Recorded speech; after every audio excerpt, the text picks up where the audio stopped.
আপুনি পূৰ্ব জন্মৰ পৰা লৈ অহা পুণ্যৰ অনুকূলেহে খঙিয়া গাঁৱত ভগৱানে আপোনালোকক ব্যৱস্থা ৰাখিছে, কিন্তু ই স্থায়ী নহয়, ই গতিশীল। পূৰ্ব টকা অনা অভাৱত দুখীয়া হৈ থাকিলেও যদি ভাগৱত শুনি নিয়ম মানি যায় ধনী হৈ যাব। মনত ৰাখিব কথাটো।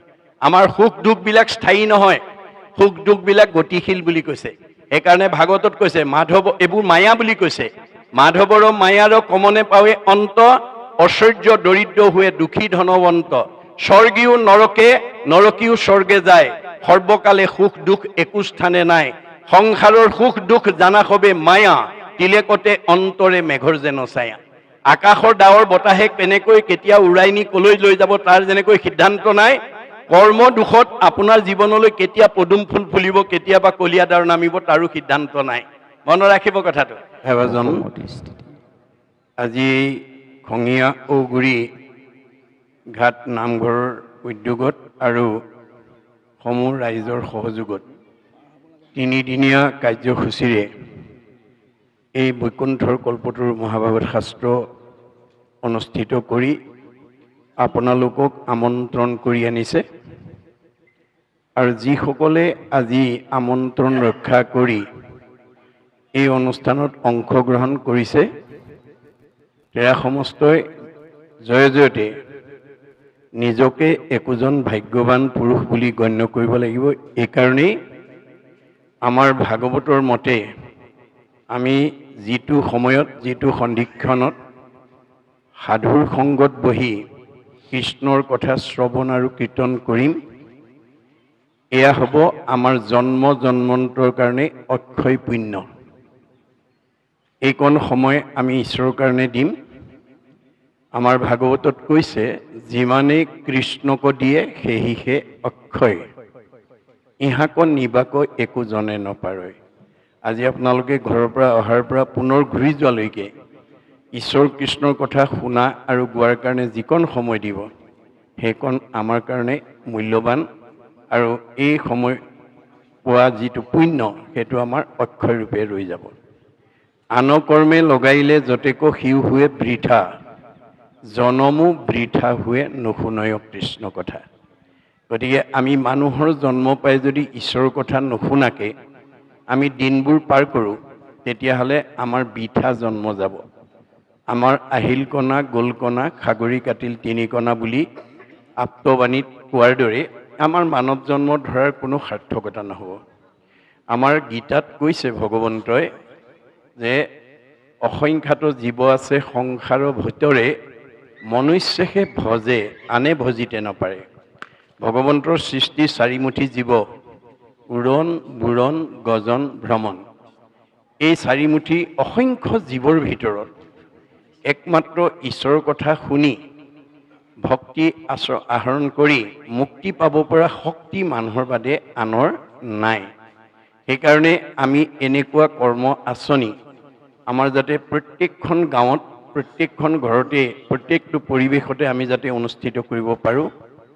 আজি যদিও খঙিয়া ঔগুৰি ঘাটৰ ৰাইজে তিনিদিনীয়া কাৰ্যসূচীৰে এই ভাগৱত পাঠ অনুষ্ঠান অনুষ্ঠিত কৰিছোঁ বুলি চিঠিত উল্লেখ কৰিছে, কিন্তু বেদৰ মতে ভাগৱতৰ মতে মহাপুৰুষৰ মতে আজি এই খঙিয়া ঔগুৰি ঘাটৰ ৰাইজে তিনিদিনীয়া যজ্ঞ অনুষ্ঠিত কৰিছে।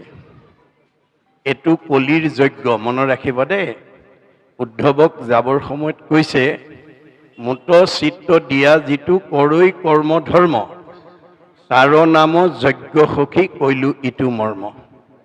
এই তিনিদিনীয়া কাৰ্যসূচী সফল ৰূপায়ণ কৰিবৰ কাৰণে এই অঞ্চলৰ ৰাইজে আজি হয়তো দুমাহ ডেৰ মাহৰ আগৰ পৰাই কায়িক মানসিক বৌদ্ধিক আৰ্থিকভাৱে ত্যাগ স্বীকাৰ কৰি আছে।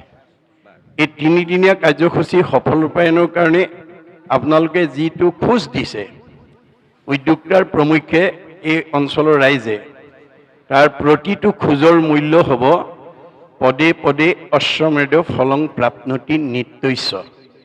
ভগৱানে কৈছে মোৰ কামৰ কাৰণে যদি তোমালোকে এটা খোজ আগবঢ়াব পাৰা, এই জন্মত তোমালোকৰ প্ৰতিটো খোজৰ মূল্য হ'ব এটা এটা অশ্বমেধ যজ্ঞৰ সমান পুণ্য। মই মানে তৃণমূল এটা আত্মা, মই মানে পৰিয়াল, মই মানে সমাজ, মই মানে অনুষ্ঠান, মই মানে প্ৰতিষ্ঠান, মই মানে দল, মই মানে সংগঠন, মই মানে জড়জগত, মই মানে জীৱ জগত, মই মানে নিখিল জগত। অহমেবাস্য মে অগ্ৰে ন অন্যৎসৎ অসৎ পৰম প্ৰচ্ছাদ অহম যো এইতৈছ যো অৱশিষ্যতে সুইচয় অহম। আদিত মই, মধ্যত মই, শেষত ময়েই থাকিম। তুমি দেখা জগতখন মিছা, জগত মিথ্যা, ব্ৰহ্ম সত্য, ব্ৰহ্মহে সঁচা। ব্ৰহ্ম কি? জীৱ ব্ৰহ্ম এব কেৱলম, জীৱই ব্ৰহ্ম। আপোনালোকে প্ৰত্যেকেই ৰাতিপুৱা শুই উঠাৰ পৰা গধূলা হোৱালৈকে জন্মৰ পৰা মৃত্যু পৰ্যন্ত পাৰিলে এটা আত্মা, পৰিয়াল, সমাজ, অনুষ্ঠান, প্ৰতিষ্ঠান, দল, সংগঠনৰ দহৰ উপকাৰৰ কামত এই শৰীৰটো প্ৰয়োগ কৰিব। তেতিয়া আমাৰ মানৱ জন্ম ধৰাৰ সাৰ্থকতা হ'ব। ভগৱানে কৈছে পৰোপকাৰায় ইদম শৰীৰম, পৰৰ উপকাৰ কামত এই শৰীৰটো প্ৰয়োগ কৰিবৰ কাৰণে মই দিছোঁ। তেতিয়া আমাৰ কি হ'ব? পুণ্য হ'ব। আজি এই 3টা দিন এই খঙীয়া ঔগুৰি ঘাটৰ ৰাইজৰ অক্ষয় পুণ্য অৰ্জন কৰা এটা সৌভাগ্য। কাৰণ মানৱ সেৱাই ঈশ্বৰ সেৱা। ভকতৰ সেৱাৰ কাৰণে যুৱক যুৱতী প্ৰমুখ্যে আই বাপ যিসকলে প্ৰত্যেকেই কিবা নহয় কিবা এটা, এয়া আজি যদিও আমি ভকত বুলি কৈছোঁ, ভগৱন্ত স্বৰূপ জ্ঞান কৰিব লাগিব। এই 3টা দিনত এই অনুষ্ঠানলৈ অহা ভকতসকলক ভগৱন্ত বুলি জ্ঞান কৰিব লাগিব। কাৰণ এতিয়া কাৰো গাঁৱলৈ, কাৰো সমাজলৈ, কাৰো ঘৰলৈ বৈকুণ্ঠপতি কৃষ্ণ নিজে নাহে। কোন আহিব? হৰিৰ মূৰ্তিক হৰি ভক্তক দেখিবা, শক্তি অনুৰূপে তাৰ প্ৰীতি আচৰিবা। সমস্ত ভূততে আছে ভগৱান, সেহি ভাবি সবাকো কৰিবা বহুমান। ভগৱন্ত সকলোতে আছে, কিন্তু মূৰ্তিমন্ত হৈ ভকতত আছে। গতিকে আপোনালোকৰ অনুষ্ঠানটোলৈ যাদৱ, মাধৱ, কল্পনা, মাধৱী আহিছে বুলি ভাবিলে ভুল হ'ব। সেইটো দেহ ধৰ্ম হ'ব। দেহ ধৰ্ম এৰি আত্মা ধৰ্ম ল'ব। আমাৰ গুৰুজনাৰ দৰ্শনটো হৈছে দেহ ধৰ্ম এৰি আত্মা ধৰ্ম ল'ব লাগে। দেহ আজি আছে, কালিলৈ নাই, ই বিনাশী। বিনাশী ধৰ্ম এৰি অবিনাশী ধৰ্ম ল'ব। আপোনালোকৰ ইয়ালৈ যোনেই আহক, সৰু ডাঙৰ সকলোকে ঈশ্বৰ জ্ঞান কৰি যাতে আমি আদৰ সম্ভাষণেৰে সৈতে আনি বহুৱাই মেলি যাতে সুন্দৰকৈ তেওঁলোকক আচমনি কৰি পঠিয়াব পাৰোঁ, তাৰ কাৰণে প্ৰত্যেকজন সেৱকীয়ে গুৰুত্ব দিব। কাৰণ আমাৰ ভাগৱতত কৈছে, কৃষ্ণক কীৰ্তন নকৰিয়া ভৈলুহু বৰ্বৰ, ইটো হস্ত বাহু মিছা মৃতক সৱৰ। মই এই হাত দুখনে এই 3দিনীয়া কাৰ্যসূচী সফল ৰূপায়ণৰ ক্ষেত্ৰত কিবা এটা দিশত সহায় কৰিব পৰা মোৰ শক্তি আছে, কিন্তু মই প্ৰয়োগ কৰা নাই। তেতিয়াহ'লে মই মৰা মানুহৰ হাত দুখনহে ভাৰ বোৱা হ'ব। গতিকে আমি প্ৰত্যেকজন এই 3দিনীয়া কাৰ্যসূচীটো সফল ৰূপায়ণৰ কাৰণে যাতে প্ৰত্যেকেই যত্নপৰ হয়, তাৰ বাবে মই প্ৰথমতে সকলোলৈকে আহ্বান জনালোঁ। দ্বিতীয়তে, চিঠিখনত 3দিনীয়া কাৰ্যসূচী ভাগৱত ব্যাখ্যা অনুষ্ঠানৰ কথা উল্লেখ আছে, কিন্তু কিমান সংখ্যক এই ভাগৱত পাঠ ব্যাখ্যা অনুষ্ঠান অনুষ্ঠিত কৰিছে সেই কথাটো চিঠিখনত উল্লেখ নাই। মই উদ্যোক্তাসকলক আহ্বান জনাম, অনাগত দিনত আপোনালোকে এনেকৈ চিঠি লিখিলে কিমান সংখ্যক, এইটো প্ৰথম বাৰ্ষিক নে, দ্বিতীয় নে, তৃতীয় নে, কিমান কৰিছে, কিমান সংখ্যক কৰিছে সেইটো উল্লেখ কৰি যাব। কিয় আমাৰ জৰ্জ বাৰ্নাৰ্ডছৱে কৈছে, show me a book, I shall at once tell you about the history of the nation. Where there is a man behind a book, there is a book behind a man. অৰ্থাৎ এখন কিতাপত এটা জাতি সত্তা, এটা ব্যক্তি সত্তা লুকাই থাকে। এজন ব্যক্তিত এটা জাতিৰ সত্তা এখন কিতাপত অন্তৰ্নিহিত হৈ থাকে। চিঠিখন চাই আমাৰ অনুজসকলে, আপোনালোকৰ অগ্ৰজসকলে কিমান বছৰ ধৰি এই অনুষ্ঠান পাতিছে, চিঠিখন পায়ে তেওঁলোকে গম পাব।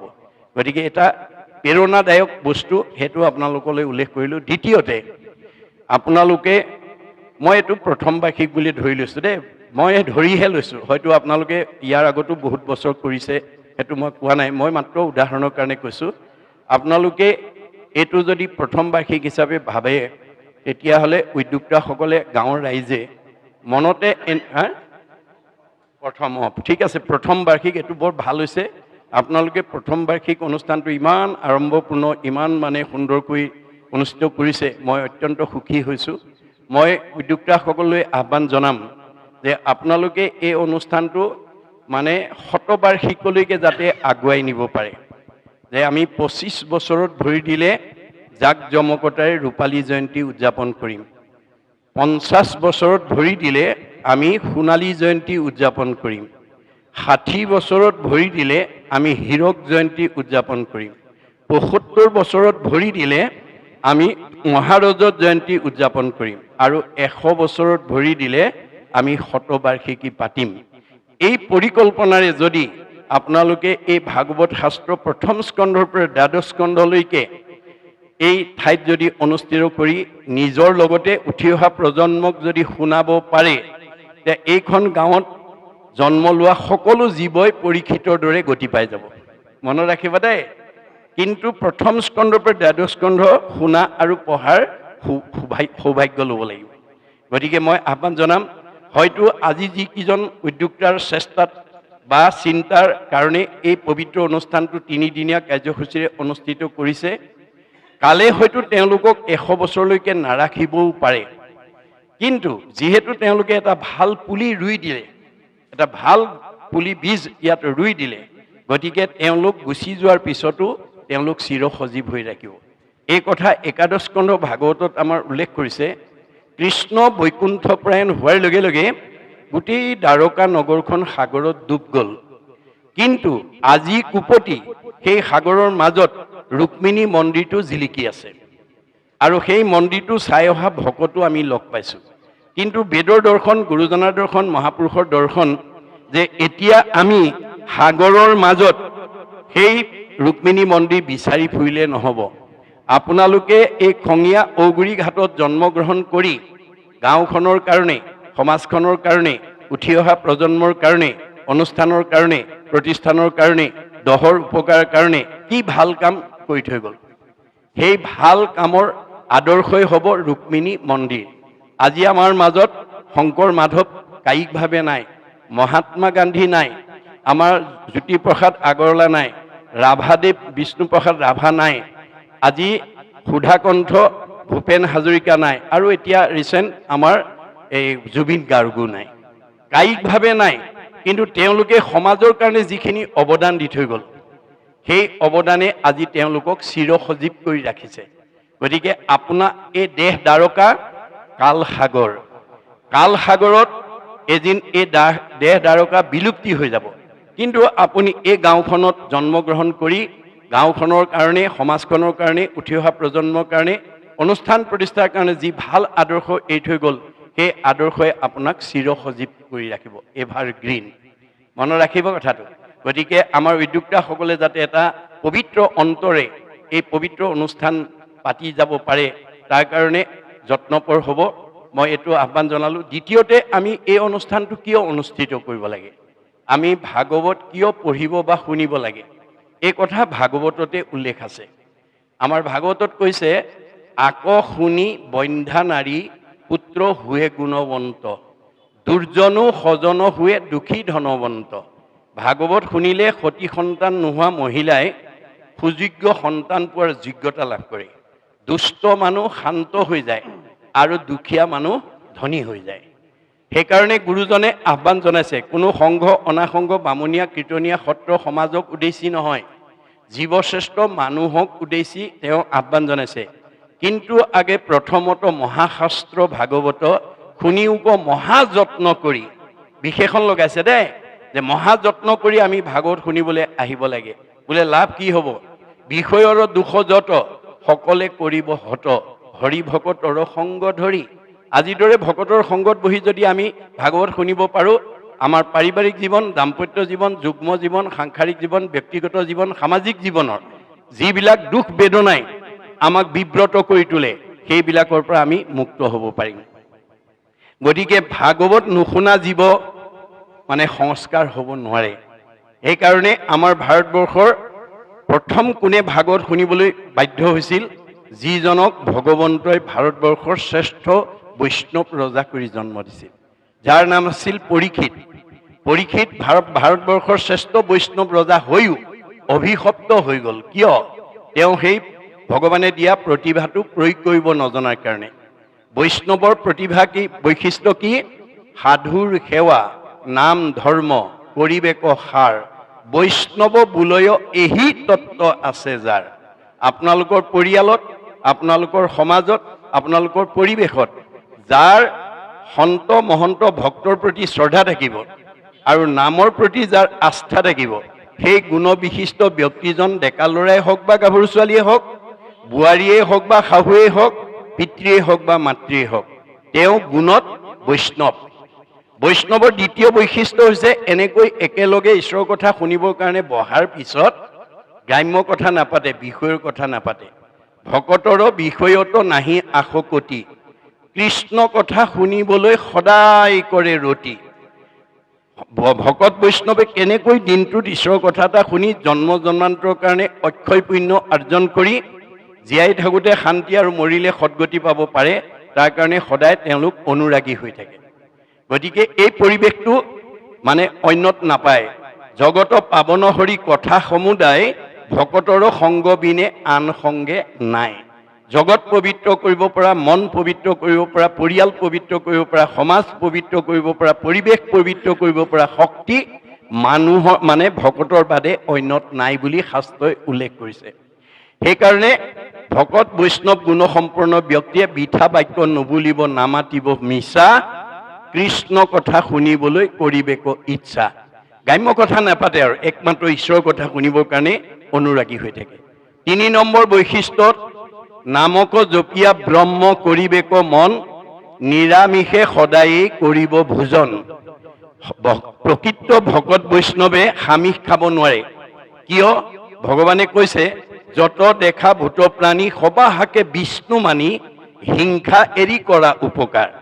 মই সকলোতে আছো দেই, কুকুৰ চিগাৰ্ল গদৰ্ভৰু আত্মাৰাম, জানিয়া সবাকো পৰি কৰিবা প্ৰণাম।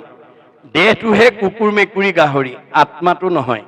গতিকে তুমি দেহ ধৰ্ম এৰি আত্মা ধৰ্ম ল'বা, পাৰিলে কাৰোবাক উপকাৰ কৰিবা, কাকো হিংসা নকৰিবা।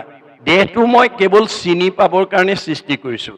দেহবিলাকত মই নাম এটা এটা দি থৈছোঁ। আমি দেহটো চাই কওঁ, এইটো কুকুৰ, এইটো মেকুৰী, এইটো গাহৰি, এইটো বাঘ, এইটো সিংহ, এইজন মতা মানুহ, এইগৰাকী মাইকী মানুহ, এইটো ডেকা ল'ৰা, এজনী গাভৰু ছোৱালী বুলি আমি দেহটো চাইহে নিৰ্ণয় কৰোঁ। দেহবিলাকৰ নাম এটা এটা আছে। আমাৰ প্ৰত্যেকৰে নাম এটা এটা দি থৈছে। আমাৰ নামটো কিয় দিছে? দাৰ্শনিক পণ্ডিতে কৈছে, a name is a kind of face whereby one is known. আমাৰ নামটো কিয় দিছে? ইজনে সিজনক চিনি পাবৰ কাৰণে। আমি নামটো চাই কওঁ, এওঁ যাদৱ, এওঁ মাধৱ, এওঁ কল্পনা, এওঁ মাধৱী। গতিকে নামটো আত্মা নহয়, দেহটো আত্মা নহয়। আমাৰ যিদিনাখন এই নামধাৰী দেহটোৰ পৰা আত্মা ওলাই যাব, কাষ্ঠ যেন থাকিবেক মাটিত পৰিয়া, হেন দেহ আপোনাৰো বোলাকি লাগিয়া। আমাৰ আজি নজনাৰ কাৰণে বহুতে দেহটোকে আত্মা বুলি ভাবি থাকে আৰু দেহৰ সুখৰ কাৰণে গোটেই সময়বিলাক ব্যয় কৰে। কিন্তু গুৰুজনে আক্ষেপ কৰিছে, যিটো শৰীৰৰ অৰ্থে কৰা কৰ্ম নানা, প্ৰাণ গ'লে স হৈব তাহাকো নাজানা। তুমি যিটো শৰীৰৰ কাৰণে ইমান কষ্ট কৰি ৰাতিপুৱা শুই উঠাৰ পৰা গধূলা হোৱালৈকে কাম কৰি আছা, মই ওলাই যোৱাৰ পিছত তুমি স হৈ যাব সেইটো কথা নাজানা। আৰু যিবোৰ পৰিয়ালবৰ্গ, ইষ্টমিত্ৰ, কুটুম্বৰ কাৰণে তুমি নামঘৰলৈ যাবলৈ সময় নাই, ভকতৰ সংগলৈ যাবলৈ সময় নাই, ঈশ্বৰৰ কথা এটা শুনিবলৈ সময় নাই, মই ওলাই যোৱাৰ পিছত তোমাক চালে যে গা ধুব লাগিব বুলি ইষ্টমিত্ৰ কুটুম্বক গা ধুবলৈ চাবলৈও নাহিব, সেই কথা নাজানা। ইষ্টমিত্ৰ কুটুম্ব দেখা যতজন, অসুচি বুলিয়া নকৰিব দৰ্শন। ভাগৱতত উল্লেখ কৰি গৈছে দেই, যে আপোনাৰ আপোন মানুহজনেও যদি কেনেবাকৈ পুহমহীয়া ৰাতি 12 বজা, ঠাণ্ডা দিনত যদি ৰাতি 12 বজা কাৰোবাৰ দেহৰ পৰা আত্মা ওলাই যায়, চালে গা ধুব লাগিব বুলি ওচৰৰ মানুহবিলাক লেপৰ তলৰ পৰা ওলাই নাহিব, ৰাতিপুৱা যাম বুলি থাকিব। গতিকে তেতিয়া তুমি কাষ্ঠ যেন থাকিবেক মাটিত পৰিয়া, হেন দেহ আপোনাৰো বোলাকি লাগিয়া। গতিকে মই ওলাই যোৱাৰ পিছত কাঠ পৰা দি পৰি থাকে, সেইটো দেহকে আত্মা বুলি নাভাবিবা। গতিকে মই সকলোতে আছো, পাৰিলে উপকাৰ কৰিবা, কাকো হিংসা নকৰিবা। এতিয়া পৰীক্ষিতে সেইখিনিতে ভুল কৰি দিলে। প্ৰাণী হিংসা কৰিবৰ কাৰণে, মৃগয়া কৰিবৰ কাৰণে গুচি গ'ল। গোৱাৰ লগে লগে তেওঁ ভাৱত পাপ হ'ল। বহুৰ পিছত দৌৰি দৌৰি পিয়াহত অন্থকণ্ঠ শুকাই সমীক ঋষিৰ আশ্ৰমত যেতিয়া পানী বিচাৰি সোমাল, তেতিয়া সমীক ঋষিয়ে একান্ত মনে ঈশ্বৰক ধ্যান কৰি আছে। কোন আহিছে কোন অহা নাই ক'ব নোৱাৰে, কিন্তু পৰীক্ষিতে সেই বিবেচনা নকৰি পদমৰ্যাদাক প্ৰাধান্য দি, মই দেশৰ ৰজা, তুমি মোৰ প্ৰজা, তোমাৰ আশ্ৰমত আহিছোঁ, তুমি মোক মান্যতা দিয়া নাই, খঙত একো নাই হৈ ধনুৰ আগেৰে মৰা সাপ এটা আনি সমীক ঋষি ডিঙিত মেৰিয়াই থৈ গুচি গ'ল। তেওঁ খেলি থকা পুত্ৰ চিংগিমুনিয়ে লগৰীয়া মুখে গম পাই দৌৰি আহি দেখিলে হয় তেওঁৰ দেউতাকৰ ডিঙিত, পিতাকৰ ডিঙিত কোনোবাই মৰা সাপ আঁৰি থৈ গৈছে। তেওঁ কোনো বিবেচনা নকৰি খঙত একো নাই হৈ অভিশাপ দি দিলে, মোৰ পিতাদেউৰ ডিঙিত যোনে এনেকৈ মৰা সাপ আঁৰি গৈছে, এই তক্ষকেই তেওঁক 7 দিনত দংশন কৰি মাৰিব। খবৰটো পৰীক্ষিত কৰ্ণগোচৰ হোৱাৰ লগে লগে মৃত্যু ভয়ত ত্ৰস্তমান হ'ল আৰু পুতেক জন্মেজয়ক মাতি আনি ক'লে, বোপাই মই অভিশপ্ত হলো, 7 দিনত মোক তক্ষকে দংশন কৰিব, মোৰ মৃত্যু অনিবাৰ্য। এই সপ্তদ্বীপা পৃথিৱী পৰিচালনাৰ দায়িত্ব মই তোমাৰ ওপৰত অৰ্পণ কৰিলোঁ, আৰু মই কিবা প্ৰকাৰে তক্ষকৰ হাতৰ পৰা, কালৰ হাতৰ পৰা, মৃত্যুৰ হাতৰ পৰা নিজক বচাব পাৰোঁ নেকি উপায় বিচাৰি যাওঁ। এই বুলি পুতেকৰ হাতৰ ৰাজ্যভাৰ দি তেওঁ ক'ত গ'ল? গংগাৰ পাৰত গৈ আশ্ৰয় ল'লেগৈ। এতিয়া আমাৰ প্ৰশ্ন হ'ল, পৰীক্ষিতে যদি মৃত্যুৰ হাতৰ পৰা, কালৰ হাতৰ পৰা, তক্ষকৰ হাতৰ পৰা নিজক বচাবৰ কাৰণে যদি গংগাৰ আশ্ৰয় ল'ব লাগে, আমি ল'ব লাগে নে নালাগে? আৰু আজি এই 3টা দিনত আমি ল'ম নে নল'ম? এই কথা আজি আপোনালোক প্ৰত্যেকেই উপলব্ধি কৰিব লাগিব। কি গংগা? নামেই গংগা। আজি আপোনালোক সকলোৱে নামৰ আশ্ৰয় লৈছে। নামে নাতাৰিলে জীৱ আৰু কোনে তাৰে, শ্ৰাদ্ধ কৰি কাক কোনে তাৰিবাক পাৰে, কাৰ শ্ৰাদ্ধ কোনে কৰে, শ্ৰাদ্ধ কোনে খায়, কেৱলে দ্বিজৰ মাত্ৰ জীৱিকাৰ উপায়, শ্ৰাদ্ধটো বিশ্বাস কৰি নাম যিটো এৰে, সিটোজনে আপোনাকো আত্মঘাত কৰে। এয়া ভগৱন্তৰ মুখৰ বাণী, বেদবাণী, মনত ৰাখিব। খবৰটো পোৱাৰ লগে লগে ৰাজ্যৰ দেৱঋষি, ৰাজঋষি, ব্ৰহ্মঋষি, ঋষিজকে প্ৰমুখ্য কৰি গণ্য মান্যসকল আহি পৰীক্ষিতৰ সন্মুখত সমবেত হ'ল। এই কথাটোৱে আমাক কি শিকাইছে? যে আপোনালোকৰ এই খঙীয়া ঔগুৰি ঘাটত গাঁওখনত বিভিন্ন জাতি জনগোষ্ঠী, বিভিন্ন সম্প্ৰদায়, বিভিন্ন পৰিয়াল, বিভিন্ন সমাজৰ বিভিন্ন ধৰ্মৰ লোকে বাস কৰিব পাৰে। ধৰ্মৰ ভিন্নতা থাকিব পাৰে, জাতিৰ ভিন্নতা থাকিব পাৰে, সমাজৰ ভিন্নতা থাকিব পাৰে, পৰিয়ালৰ ভিন্নতা থাকিব পাৰে, বংশৰ ভিন্নতা থাকিব পাৰে, কিন্তু আত্মাৰ ভিন্নতা নাই। আত্মা দৃষ্টিত আপোনাৰ আৰু মোৰ মাজত কোনো পাৰ্থক্য নাই। আমি সকলো ঈশ্বৰৰ অংশ জীৱ, তোমাৰে সেই অংশ আমি যত জীৱ যাক। দেহৰ পাৰ্থক্য থাকিব পাৰে, আত্মাৰ পাৰ্থক্য নাই। গতিকে আপোনালোকৰ এই খঙীয়া ঔগুৰি ঘাটত যদি বাস কৰি থকা, আপুনি বাস কৰি থকা ঠাইত যদি কাৰোবাৰ বিপদ আপদ এটা হয়, মোৰ কোনো পৰিয়াল নহয়, মোৰ কোনো বংশৰ নহয়, মোৰ কোনো জাতিৰ নহয়, মোৰ কোনো সমাজৰ নহয়, মোৰ কোনো ধৰ্মৰ নহয় বুলি খবৰ এটা নোলোৱাকৈ নাথাকিব। খবৰ এটা নল'লে ঈশ্বৰে বেয়া পাব। ঈশ্বৰে কাক ভাল পায়? বাইবেলত কৈছে, গড লাভছ হিম হু লাভছ হিজ ক্ৰিয়েচৰ। ভগৱন্তই সেইজনকেই ভাল পায় যি তেওঁৰ সৃষ্টিৰ প্ৰাণীবিলাকক ভাল পায়। গতিকে সকলো আহি পৰীক্ষিতৰ সন্মুখত সমবেত হোৱাৰ লগে লগে প্ৰেৰণা পালে, সাহস পালে, আৰু প্ৰশ্ন কৰিলে, কোৱা দেৱঋষি, কোৱা ৰাজঋষি, কোৱা ব্ৰহ্মঋষি, কোৱা ঋষিজ, কোৱা গণ্য মান্যসকল, মই কি কৰিলে তক্ষকৰ হাতৰ পৰা, কালৰ হাতৰ পৰা, মৃত্যুৰ হাতৰ পৰা মই নিজক বচাব পাৰিম? ৰজাৰ প্ৰশ্ন শুনি সকলোৱে নিজা নিজা উত্তৰ দিলে। কোনোৱে ক'লে তপ কৰা, কোনোৱে ক'লে জপ কৰা, কোনোৱে ক'লে যজ্ঞ কৰা, কোনোৱে ক'লে দান কৰা, কোনোৱে ক'লে তীৰ্থ কৰা, কোনোৱে ক'লে স্নান কৰা।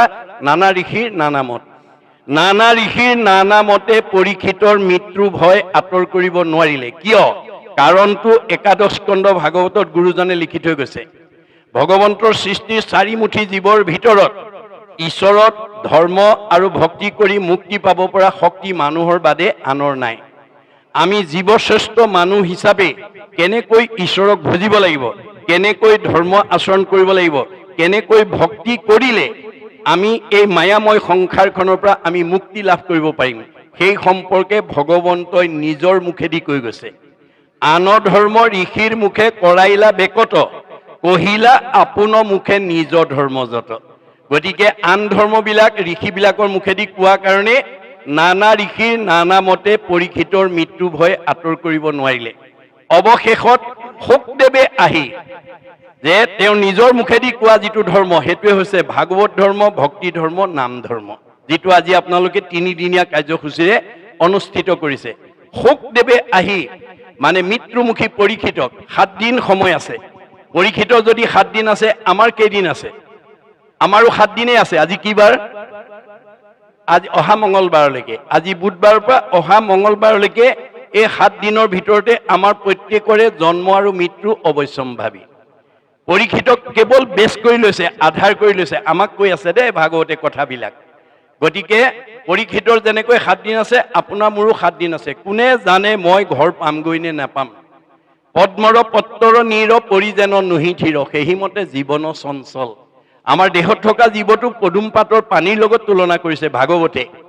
পদুম পাতৰ পানী বতাহে কোন সময়ত পেলাই দিব তাৰ যেনেকৈ সিদ্ধান্ত নাই, আমাৰ দেহত থকা জীৱটো কোন পৰিস্থিতিত, কোন দুৰ্ঘটনাত, কোন সংঘাতত গুচি যাব তাৰো সিদ্ধান্ত নাই। সেইকাৰণে দৃষ্টিশক্তি থাকোঁতেই, শ্ৰৱণ শক্তি থাকোঁতেই, ভৰি আহিব পৰা শক্তি থাকোঁতেই আজিৰ দৰে অনুষ্ঠানলৈ নিমন্ত্ৰণ পালে 10 বন কাটি কৰি আহিব দেই। মাধৱদেৱে কৈছে, তোমাৰ গুণৰ মহিমা দেখিয়া আন যত কাম দূৰতে তেজিয়া থৈলো। আজি ইয়াত থকা কাৰ ঘৰুৱা কাম নাই, কাৰ পৰিয়ালৰ দায়িত্ব নাই, কাৰ ব্যৱসায় বাণিজ্য নাই, চব এৰি থৈ আহিছে। কিয়? ভাগৱতে কৈছে, আন কৰ্মে লগাইলে যতেক সিও হুৱে বৃথা। আপুনি আজি নহাৰ কাৰণে ব্যৱসায়ীজনে 50,000 টকা লাভ কৰিব পাৰিব, কোনোবাই নতুন গাড়ী এখন কিনি আনিব পাৰিব, কোনোবাই ভাল সম্পত্তি এটা আজি ইয়ালৈ নহাৰ কাৰণে ঘটিব পাৰিব, কিন্তু লগত নিব নোৱাৰে। আমি বাহ্যিকত যিবোৰ ঘটিম লগত নিব নোৱাৰো। যত দেখা ধন শৰীৰ স্ৰজন, মৰিলে লগে নাযায়। আমি যিবোৰ বাহিৰত ঘটিছো সেইবোৰ লগত নিব নোৱাৰো, কিন্তু আজি এই 3টা দিনত যিটো ঘটিব সেইটো লগত যাব দেই। সেইকাৰণে গুৰুজনে কৈছে, লগত নিব নোৱাৰা ধনকে ঘটি নাথাকিবা, নহলে তোমাৰ জীৱই কান্দিবগে লাগিব পিছৰ জন্মত। গতিকে আমি লগত নিব পৰা ধন ঘটিব লাগিব। পৰকালত ধন মাধৱৰ নাম, তাক লোৱা গলে বান্ধি, ঐতো এটিক্ষণে এৰা আলজাল পাছে মৰিবাহা কান্দি। আজি আপোনালোকৰ খঙীয়া ঔগুৰি ঘাটত জন্মগ্ৰহণ কৰা বহুতে কান্দি আছে। আমাৰ ভাগৱতৰ মতে বহুতে কান্দি আছে। কিয়? অৰ্থনীতিয়ে কৈছে যে অভাৱ অসীম, অভাৱৰ সীমা নাই। নিৰ্দিষ্ট অভাৱবিলাক সীমিত। মুখ্যতম অভাৱ 3টা: অন্ন, বস্ত্ৰ, সংস্থাপন। আজি ঔগুৰি ঘাটত জন্মগ্ৰহণ কৰা কোনো গৃহস্থীয়ে দুবেলা দুমুঠি মনে ভবা মতে খাবলৈ নোপোৱাৰ কাৰণে, ল'ৰা ছোৱালীক খুৱাব নোৱাৰাৰ কাৰণে কাষৰ মানুহঘৰে আজাদিত নিজেও খাইছে, ল'ৰা ছোৱালীকো খোৱা দেখি অভাৱী ঘৰে কান্দি আছে।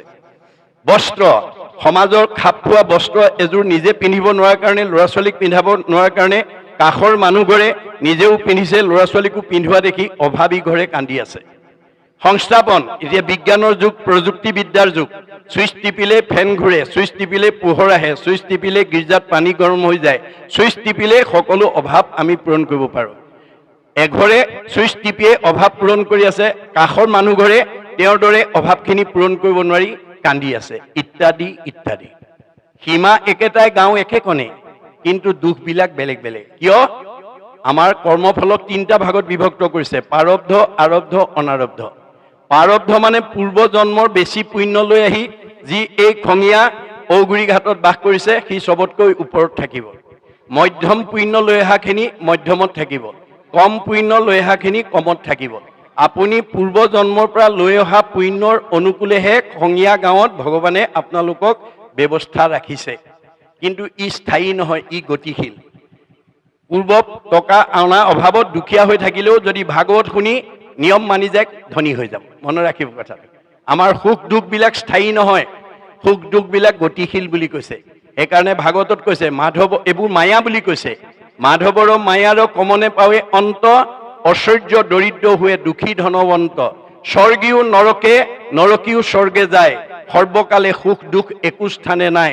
সংসাৰৰ সুখ দুখ জানা হবে মায়া, তিলেকতে অন্তৰে মেঘৰ যেন ছায়া। আকাশৰ ডাৱৰ বতাহে কেনেকৈ কেতিয়া উৰাই নি কলৈ লৈ যাব তাৰ যেনেকৈ সিদ্ধান্ত নাই, কৰ্ম দুখত আপোনাৰ জীৱনলৈ কেতিয়া পদুম ফুল ফুলিব, কেতিয়াবা কলীয়া ডাৱৰ নামিব তাৰো সিদ্ধান্ত নাই। মনত ৰাখিব কথাটো। গতিকে সুখ দুখটো স্থায়ী নহয়। চাই থাকোঁতেই খঙীয়া ঔগুৰি ঘাটত বাপেক মাকৰ দিনত একোৱেই নাছিল, এতিয়া পুতেকহঁতৰ দিনত জয় জয় ময় হৈছে। কাৰোবাৰ হয়তো বাপেক মাকে বহুত প্ৰপাৰ্টি দি থৈ গৈছিলে, কিন্তু পুতেকহঁতৰ দিনত বেছিখিনি আজৰি। এই যিটো পৰিৱৰ্তন, এইটো হৈছে কৰ্মৰ ফল। গতিকে কৰ্মৰ ফলত আমাৰ জীৱন চকৰি ঘূৰাই থাকে। এই নিয়মবিলাককে ভাগৱতত আমাক কৈছে। গতিকে শুকদেৱে আহি যেতিয়া প্ৰথম স্কন্ধৰ পৰা দ্বাদশ স্কন্ধ 7 দিন 7 ৰাতি নীৰৱ নিশ্চিন্নভাৱে মৃত্যুমুখী পৰীক্ষিত শুনালে দ্বাদশ স্কন্ধ ভাগৱত শুনাৰ লগে লগে পৰীক্ষিতৰ ব্ৰহ্মজ্ঞান প্ৰাপ্ত কৰিলে। মই ইমান সময় মৰিম বুলি যিটো ভয় কৰি আছিলো তাৰ দেখোন মৃত্যুৱেই নাই। অৰ্থাৎ আমাৰ জীৱৰ মৃত্যু নাই। মৃত্যু কাৰ আছে? দেহৰেহে ধৰ্ম জনম মৰণ। আমাৰ জীৱৰ কি আছে? সংস্কাৰ আৰু গতি।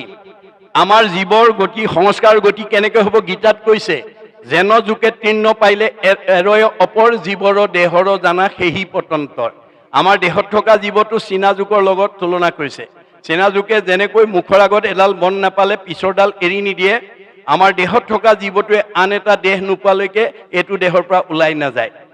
আৰু এটা উপমা দিছে, যেন নৱ বস্ত্ৰক পুৰুষে পিন্ধে আগ, পুৰাতন বস্ত্ৰ পাছে কৰে পৰিত্যাগ। আপুনি ফটা চোলা এটা পিন্ধি আছিলে, বজাৰৰ পৰা নতুন এটা অনাৰ লগে লগে আমি পুৰণাটো পেলাই যেনেকৈ নতুনটো পিন্ধো, ঠিক তেনেকৈ আমাৰ দেহত থকা জীৱটোৱে এই পুৰণা দেহটো এৰি নতুন দেহলৈ যাব। এতিয়া আপুনি গতি দুটা, হয় ঊৰ্ধ্বগতি নহয় অধোগতি। আপোনাৰ দেহত থকা জীৱটো ওপৰলৈ পঠাবনে তললৈ পঠাব, সেইটো আপোনাৰ ওপৰত নিৰ্ভৰ কৰিছে দেই। দাৰ্শনিক পণ্ডিতে কৈছে, you are the creator of your own destiny. আপোনাৰ ভাগ্যখন আপুনি নিজে গঢ়িব লাগিব। আপোনাৰ পৰিয়ালটো আপুনি ভাল কৰিব লাগিব, আপোনাৰ ঘৰখন আপুনি ভাল কৰিব লাগিব, আপোনাৰ সমাজখন আপুনি ভাল কৰিব লাগিব, আপোনাৰ পৰিৱেশটো আপুনি ভাল কৰিব লাগিব, আনে কৰিব নোৱাৰে। সেইকাৰণে মাধৱদেৱে ঘোষাত লিখিছে, আপুনি আপোনাৰ শত্ৰু, আপুনি আপোনাৰ মিত্ৰ, আপুনি আপোনাৰ ৰাখে মাৰে, হৰিক নভজি নৰে, আপুনি হুৱে নষ্ট, হৰি ভজি আপোনাৰ কটাৰে। আজিৰ দৰে যদি আপোনালোকে ভাগৱত শুনাৰ সৌভাগ্য ল'ব পাৰে, আপোনালোক সংস্কাৰ হ'ব। সংস্কাৰী জীৱই জীয়াই থাকোঁতে শান্তি পাব, মৰিলে সদ্গতি পাব। মনত ৰাখিব কথাটো। এইটো কেৱল ধৰ্ম দৰ্শনেই নহয়, বিজ্ঞানেও স্বীকাৰ কৰিছে যে আমাৰ পৃথিৱীৰ উপৰিভাগত যি বায়ুমণ্ডল আছে, বিজ্ঞানে তাক ঘনত্বৰ ওপৰত নিৰ্ভৰ কৰি প্ৰধানকৈ 3টা ভাগত বিভক্ত কৰি দেখুৱাইছে। টপস্ফিয়াৰ, টেট্ৰস্ফিয়াৰ, আইনোস্ফিয়াৰ। আইনোস্ফিয়াৰৰ আটাইতকৈ ওপৰৰ স্তৰ বৈতৰণী নদী বুলি কল্পনা কৰা হৈছে। ভাগৱত শুনা জীৱ ইমান নিৰ্মল হৈ যাব যে প্ৰয়াণৰ পিছত ৰকেটৰ দৰে 3টা লেয়াৰ ভেদ কৰি 14 ব্ৰহ্মাণ্ডৰ বাহিৰত শুদ্ধ জীৱ ভকতৰ কাৰণে নিৰ্মাণ কৰি থোৱা বৈকুণ্ঠত অৱস্থান কৰিব, আৰু ঘূৰি আহিব নালাগে। ভাগৱত শুনা জীৱ জন্মৰহিত হ'ব, আকৌ ঘূৰি আহিব নালাগে। আৰু ভাগৱত নুশুনা জীৱ অসংস্কাৰী হৈ থাকিব, আৰু এই 3টা লেয়াৰৰ ভিতৰতে অহা যোৱা কৰি থাকিব লাগিব। পুনৰপি জনমম পুনৰপি মৰণম, পুনৰপি জনমম পুনৰপি মৰণম হৈ থাকিব লাগিব। জন্ম মৃত্যু হ'লে গৰ্ভৰ যান্ত্ৰণা আৰু মৃত্যুৰ ভয়ে পিছে পিছে খেদি থাকিব। গতিকে আমি জন্ম ৰহিত হ'ব লাগিব। সেইকাৰণে আমি ভাগৱত শুনিবলৈ আহিব লাগে। ভাগৱত নুশুনা জীৱ সংস্কাৰ হ'ব নোৱাৰে। আপুনি যিমানেই দামী কাপোৰ নিপিন্ধক, মলি পৰিবই। মলি গুচাবলৈ চাবোন চাৰ্ফ ব্যৱহাৰ কৰিবই লাগিব। মই দামী কাপোৰ পিন্ধিছোঁ বুলি যদি কোনোবাই চাবোন চাৰ্ফ ব্যৱহাৰ নকৰে, দামী কাপোৰখনৰ পৰা নিজে মলি আঁতৰ নহয়। মই এই খঙীয়া ঔগুৰি ঘাটত আটাইতকৈ ধনী মানুহ, মই আটাইতকৈ বিদ্যাৱন্ত, মই আটাইতকৈ গুণৱন্ত, মই আটাইতকৈ বুদ্ধিমন্ত, মই আটাইতকৈ জ্ঞানী বুলি ভাবি এই 3দিনীয়া কাৰ্যসূচীলৈ যদি কোনোবা ভাগৱত শুনিবলৈ নাহে, সেইটো জীৱ সংস্কাৰ হ'ব নোৱাৰিব। তেওঁ পূৰ্ব পুণ্যৰ ফলত এই জন্মত পকা ঘৰৰ তলত থাকিব পাৰে, গাড়ী মটৰত উঠিব পাৰে, দামী পোছাক পিন্ধিব পাৰে, কিন্তু এই জন্মত তেওঁ ঈশ্বৰত ভক্তি নকৰাৰ কাৰণে তেওঁ জীৱনটো এই 3টা লেয়াৰৰ ভিতৰতে অহা যোৱা কৰি থাকিব। পুনৰপি জনমম পুনৰপি মৰণম, পুনৰপি জনমম পুনৰপি মৰণম। ধন টকা পইচা, গাড়ী মটৰ, পকা ঘৰ দুৱাৰে আমাক জীৱক গতি দিব নোৱাৰে, শৰীৰটো সুস্থকৈ ৰাখিব নোৱাৰে। বহুত ধন টকা পইচা থাকিলেও আপোনাৰ শৰীৰটো অসুস্থ হৈ থাকিব পাৰে।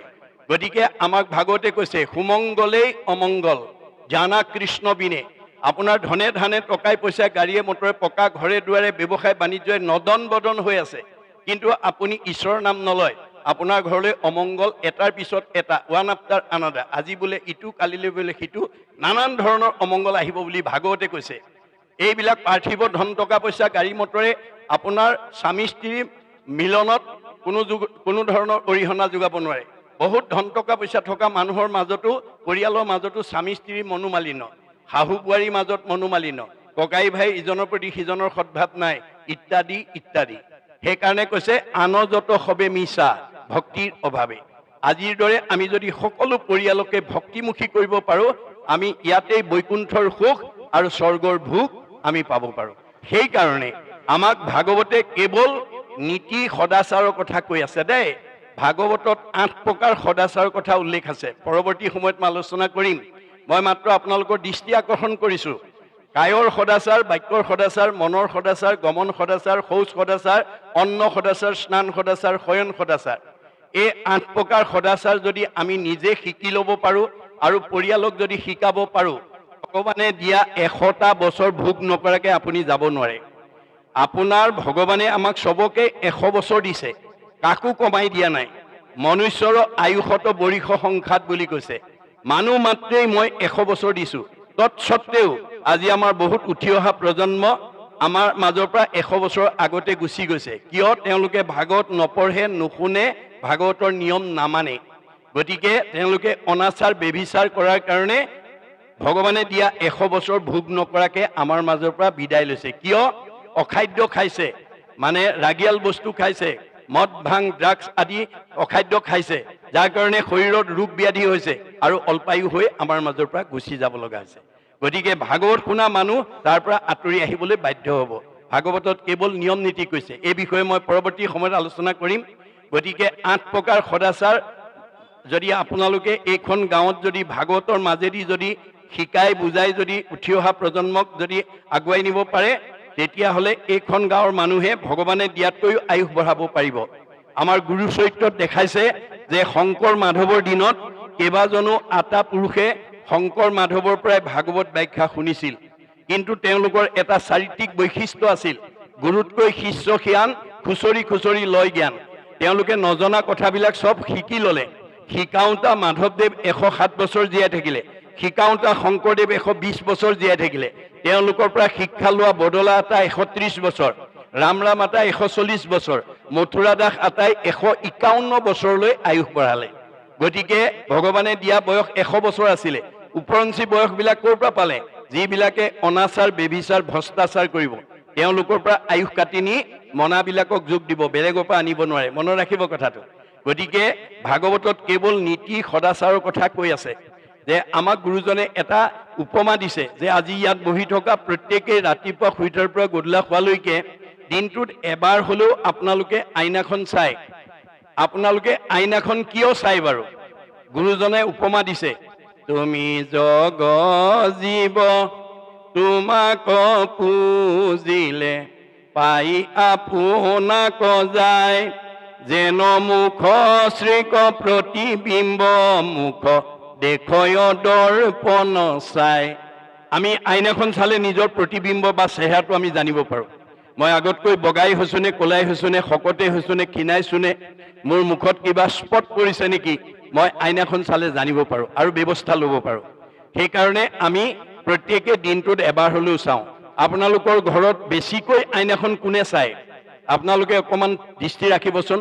কাৰোবাৰ ঘৰত যদি ডেকা ল'ৰা গাভৰু ছোৱালী আছে আৰু নতুনকৈ বিয়া কৰাই অনা বোৱাৰী যদি আছে, তেওঁলোকে 60-70 বছৰীয়া বুঢ়া বুঢ়ীসকলতকৈ তেওঁলোকে আইনাখন ঘনাই চাই থাকে। কিয়? তেওঁলোকৰ চেহেৰাটো ভাল হৈ আছেনে নাই তাক জানিবৰ কাৰণে তেওঁলোকে মানে আগ্ৰহী হৈ থাকে। আমাৰ গুৰুজনে কৈছে যে ডেকা গাভৰু বা নৱদম্পতীসকলে যেনেকৈ আইনাখন বেছিকৈ চায়, ঠিক তেনেকৈ আমাৰ ভাগৱত শুনিবলৈ 60-70 বছৰীয়া 80 বছৰীয়া বয়োবৃদ্ধসকলতকৈ ডেকা গাভৰু আৰু নৱদম্পতীসকল বেছিকৈ আহিব লাগে। কিয়নো আজি যিসকল ডেকা গাভৰু হৈ আছে, কালিলৈ তেওঁলোকে সংসাৰ কৰিব লাগিব।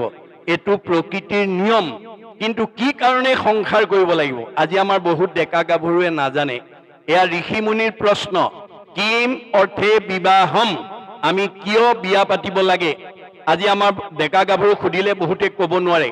আমাৰ ঋকবেদত কৈছে, অথ পুৰুষস্তাৱত সৰ্ব যত জায়াং ন বিন্দতে যত জায়াং বিন্দতে অথ প্ৰজায়তে তহি সৰ্বভৱতি। আমি বিয়া কিয় পাতিব লাগে? বৈবাহিক সম্পৰ্কৰ দ্বাৰা। আজি এই খঙীয়া ঔগুৰি ঘাটত পিতৃ মাতৃক লৈ এখন এখন ঘৰ বসবাস কৰি আছে। পিতৃ মাতৃ গুচি যোৱাৰ পিছত আমাৰ সেই ঘৰত পিতৃ মাতৃৰ বংশটো অনাগত দিনত এই খঙীয়া ঔগুৰি ঘাটত ৰাখি থৈ যাবৰ কাৰণে আমি পুত্ৰ কন্যা জন্ম দিবৰ কাৰণে বিয়া পাতিব লাগে। কিম অৰ্থে বিবাহম? পুত্ৰাৰ্থে বিবাহম। কি কাৰণে বিয়া পাতিব লাগে? পুত্ৰ কন্যা জন্ম দিবৰ কাৰণে। কিম অৰ্থে পুত্ৰম? এয়া ঋষিমুনিৰ প্ৰশ্ন।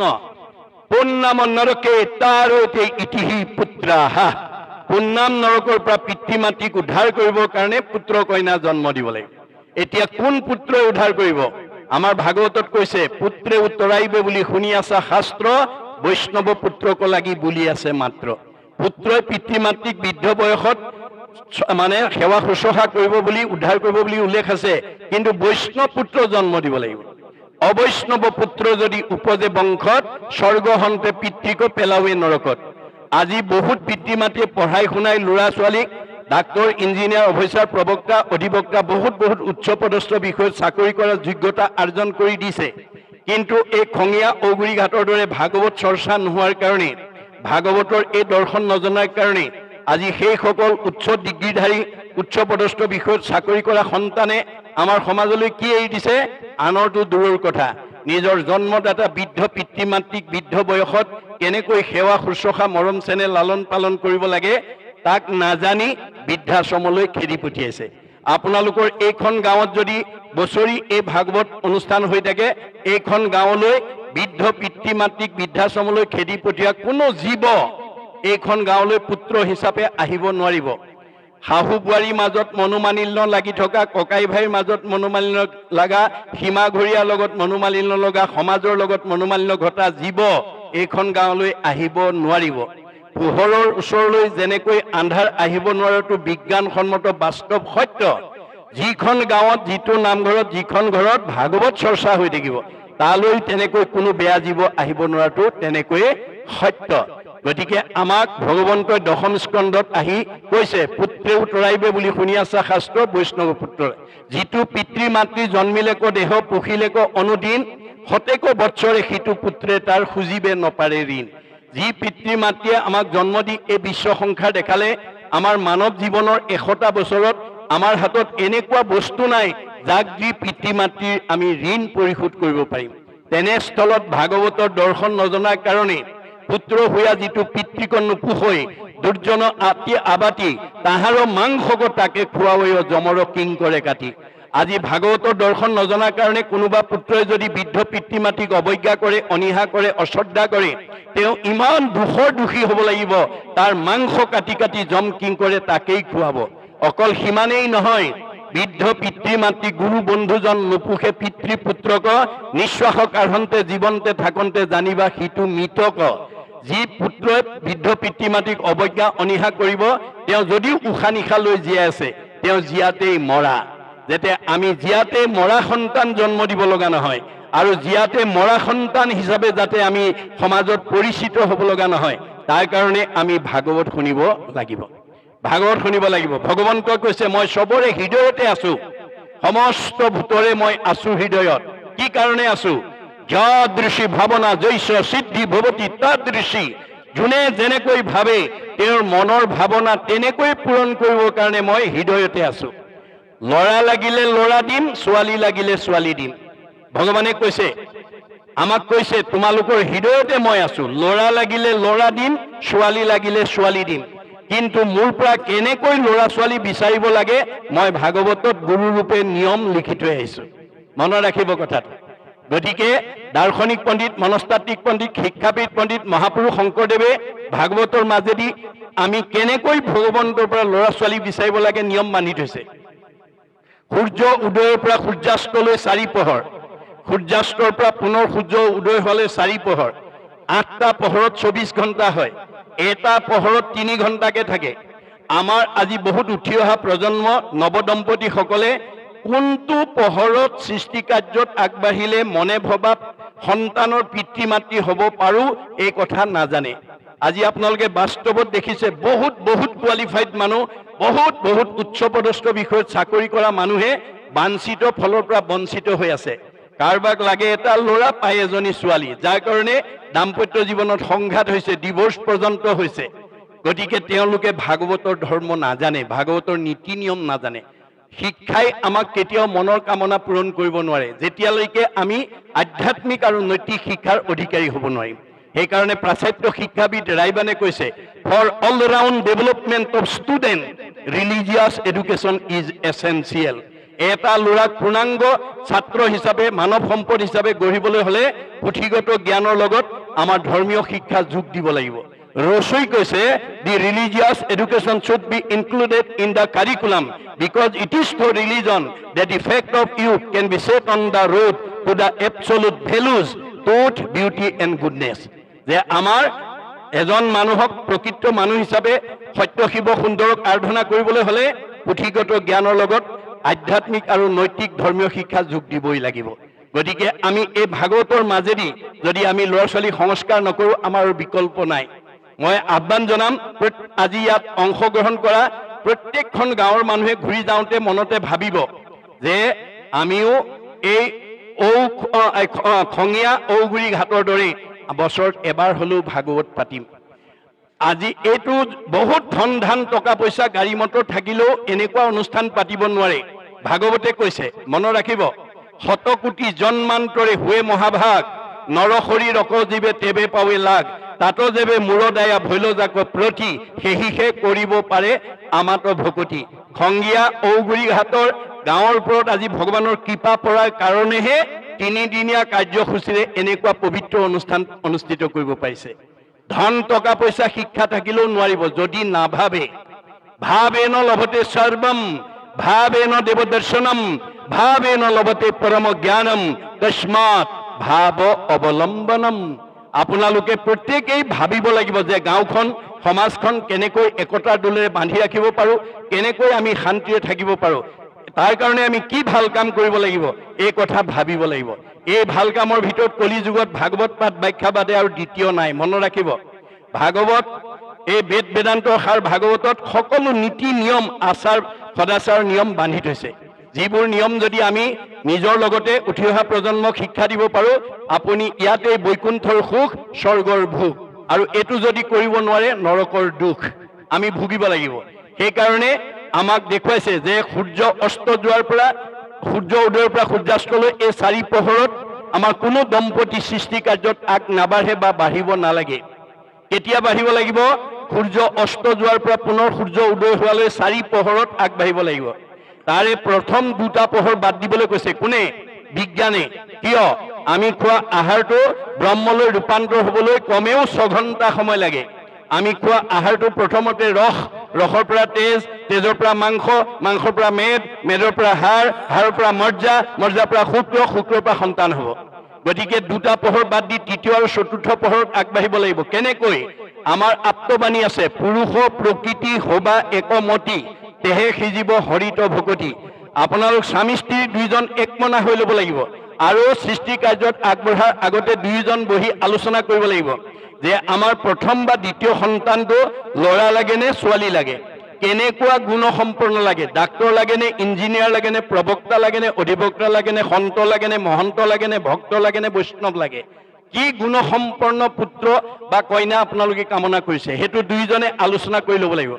আলোচনাত সিদ্ধান্তত উপনীত হৈ যথা সময়ত দুইজনে মনৰ ভাৱ ভগৱানৰ ওচৰত নিবেদন কৰিব লাগিব। ভাবেন লভতে সৰ্বম, তেতিয়া আপোনালোকে ভবা সন্তানৰ পিতৃ মাতৃ হ'ব পাৰিব। যদি দাম্পত্য জীৱনত মতৰ ভেদ থাকে তেতিয়াহ'লে আপোনালোকৰ জীৱনলৈ কাশ্যপ ঋষিৰ নিচিনা অৱস্থা আহিব।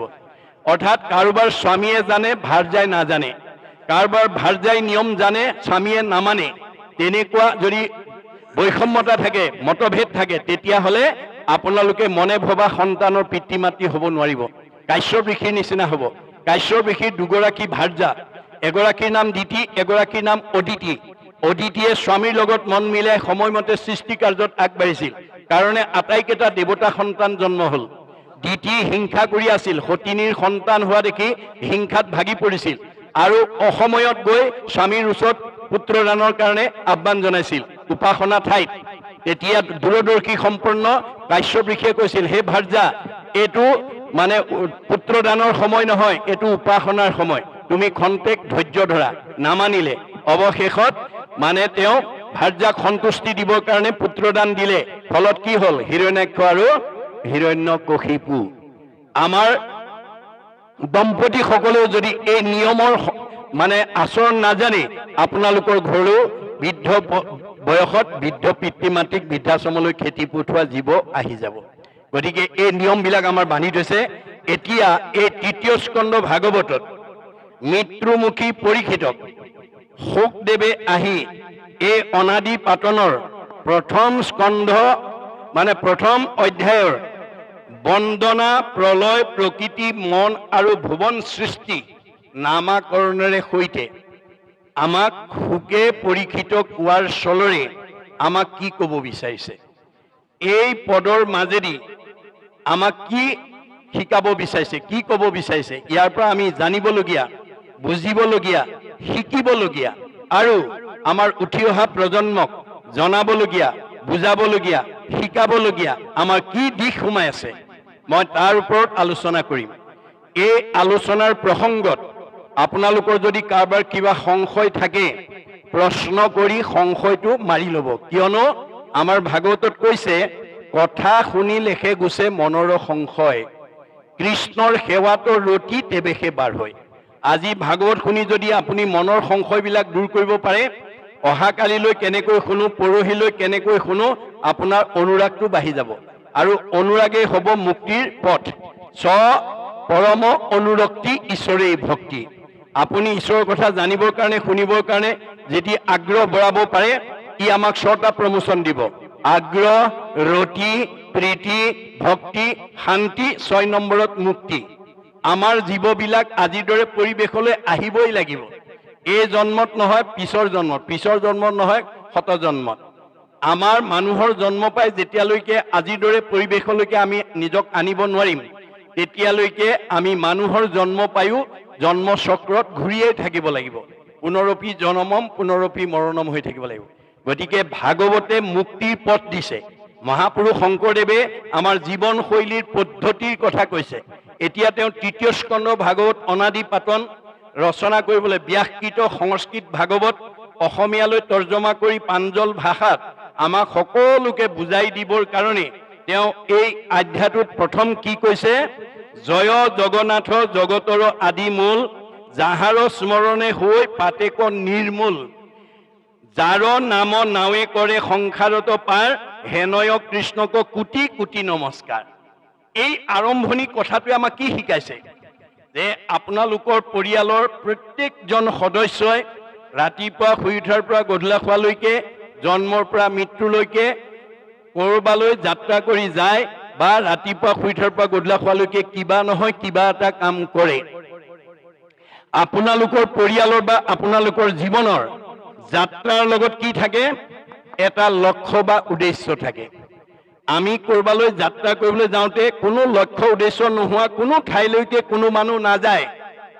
আমাৰ কিবা লক্ষ্য বা উদ্দেশ্য এটা থাকিবই লাগিব। লক্ষ্য উদ্দেশ্য আগত ৰাখিহে আমি কৰবালৈ যাত্ৰা কৰোঁ। আৰু ৰাতিপুৱা শুই উঠাৰ পৰা গধূলা খোৱালৈকে কৰা কামবিলাকৰ মাজত আমাৰ এটা কামনা বা বাসনা সোমাই থাকে। কামনা বাসনা নোহোৱা কোনো কাম আমাৰ কোনো মানুহে কেতিয়াও নকৰে। এতিয়া আমাৰ প্ৰশ্ন হ'ল যে যাত্ৰাৰ লক্ষ্য আৰু উদ্দেশ্য, কৰ্মৰ কামনা আৰু বাসনা কোনে পূৰণ কৰিব? কোনে পূৰণ কৰিব? ভগৱান গুৰুৱে কৈছে যে ভগৱন্তই পূৰণ কৰিব। ভগৱন্ত পূৰ্ণ কাম, আমি অকাম। তেওঁ স্বতন্ত্ৰ, আমি পৰতন্ত্ৰ। আপুনি বহুত দিনৰ পৰা কৰবালৈ যাম বুলি ভাবি থাকিলেও নিৰ্দিষ্ট দিনা যাব নোৱাৰিবও পাৰে যদি ভগৱন্তই যাব নিদিয়ে। আপুনি খাম বুলি বাঢ়ি লোৱা ভাত কাঁহীও খাবলৈ নাপাব পাৰে যদি ভগৱন্তই খাব নিদিয়ে। গতিকে তেওঁ পূৰ্ণ কাম, আমি অকাম, তেওঁ স্বতন্ত্ৰ, আমি পৰতন্ত্ৰ। এই কথা জানি আমাৰ ঘৰখনৰ প্ৰতিজন সদস্য কৰবালৈ যাত্ৰা কৰি ওলালে আজি ভাগৱত শুনিবলৈ অহা সচেতন সকলে দৃষ্টি ৰাখিব আৰু ক'ব, মাজনী স্কুললৈ যোৱা, বোপাই ফুৰিবলৈ যোৱা, হয় তুমি কৃষ্ণ বুলি কৈ যোৱা, ৰাম বুলি কৈ যোৱা, হৰি বুলি কৈ যোৱা। ভগৱন্তৰ হাজাৰটা নামৰ পৰা এটা নাম লৈ যাত্ৰা কৰিবলৈ আপুনি পৰামৰ্শ দিব। আপোনাৰ পৰামৰ্শ মতে ল'ৰাটো বা ছোৱালীজনীয়ে যদি যাত্ৰাৰ কালত কৃষ্ণ নাম লৈ যায়, তেতিয়াহ'লে ভাগৱতত কৈছে, যিটোজনে যাই নাম উচৰি তাৰ পাছে পাছে ভ্ৰমন্ত হৰি, বৎসক স্নেহ যেন ধেনু ধাৱে, ভজিও জানি হেন হৰি পাৱে। গাইজনীয়ে পোৱালিটো মুখৰ আগত যেনেকৈ শত্ৰুৱে আক্ৰমণ কৰিব নোৱাৰাকৈ মানে ৰক্ষণাবেক্ষণ দি নিয়ে, তেনেকৈ ভগৱন্তৰ নাম লৈ যাত্ৰা কৰা জীৱটোক ভগৱানে তেনেকৈ ৰক্ষণাবেক্ষণ দিয়ে। একচিত্ত মনে যিটো মহাজনে ফুৰে গুণনাম স্মৰি, তাকো ৰক্ষা কৰি ফুৰয় সদায় হাতে কৌমদকী ধৰি। কৌমদকী মানে গদা, গদা মানে নাম। শংখ চক্ৰ গদা পদ্ম, গুৰু দেও নাম ভগত। গদা হৈছে নামৰ প্ৰতীক। আপুনি সদায় যাতে পৰিয়ালবৰ্গৰ প্ৰতিজন সদস্যই যাতে ঈশ্বৰৰ নাম লৈ কৰবালৈ যাত্ৰা কৰিব পাৰে তাৰ কাৰণে গুৰুত্ব দিব লাগিব। 2, কৰ্মটো কৰোঁতে তেওঁক অৰ্পণ কৰিব লাগিব। যত ধৰ্ম কৰ্ম কৰা কৃষ্ণত অৰ্পণ, তেবে অপ্ৰয়াসে সিজিবেক প্ৰয়োজন। আপুনি নিমিত্তহে, আপোনাক কোনে কৰাইছে? তেওঁ হৃদয়ত থাকি চৈতন্য কৰি ৰখাৰ কাৰণে আপুনি কামটো কৰিছে। তাকে নুবুজি যদি মই কৰিছো বুলি ভাবে, তেতিয়াহ'লে আপোনাৰ মোৰ অৱস্থা যশোদাৰ দৰে হ'ব। দধি ভাণ্ড ভঙাৰ অপৰাধত যশোদাই কৃষ্ণক ধৰি আনি উৰালত বান্ধিবৰ কাৰণে ৰাজভঁৰালৰ জৰিয়ে জোৰা দি বান্ধিবলৈ চেষ্টা কৰে, 2 আঙুলে নাটে। আকৌ জোৰা দিয়ে, 2 আঙুলে নাটে। তাৰমানে কি বুজাইছে? যে যি সময়লৈকে যশোদাই মই বান্ধিছো, মোৰ ল'ৰাক বান্ধিছো বুলি এই মই মোৰ অহংকাৰে সৈতে বান্ধিব বিচাৰিছিল, সেই সময়লৈকে ভগৱন্তই বান্ধ দিয়া নাছিল। যে সমস্ত কৰ্মক মই কৰো বুলি মানে অহংকাৰ বুলি তাকো জানিবা আপুনি। গতিকে মই কৰিছো বুলি ভাবিলে অহংকাৰ আহিব।